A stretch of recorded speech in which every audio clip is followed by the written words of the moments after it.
దేశం బయరు నీకు ఇద్దరు తమ్ముళ్ళు ఉన్నారు. అక్క మాకేమన్నా విడిపోవాలని సరదాగా ఉందా అక్క? వాళ్ళే కదా మమ్మల్ని లేనిపోని మాటలు అన్నది. మేమన్నా భూములు వంచమన్నామా, జాగలు వంచమన్నామా? మంది మాటలు పట్టుకొని వాళ్ళే అట్లా దూరం అయ్యారు. మేమేం అనలే వాళ్ళను. అక్క మాకైతే కలిసి ఉండాలని ఉండదా? దేవుడు మనిషికో ఆకారం ఇస్తాడు.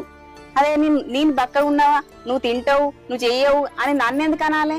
అక్క పని చెయ్యదా? అందరిలో మేము కలిసి ఉండమా? నువ్వు అట్లుంటావు ఇట్లుంటావు పని చెయ్యదని బయటకి ఎందుకు చెప్పుకుంటాను? అవునా మీకు ఈ సాడగొట్టు ముచ్చట్లు ఎవరు చెప్తారే? అవునా స్వప్న వాడేటి వేయండి. ఆయన దప్పులలో జాడకు వేయండి అక్క. ఆ స్వప్న తమ్మనికి ఇక ఫోన్ చేసి చెప్పు. వాడైతే తెల్లగల్లు తీయరి తెస్తాడు. ఒక డబ్బా తెమ్మని చెప్పే ఫోన్ చేయడానికి. సరే అక్క చెప్తా.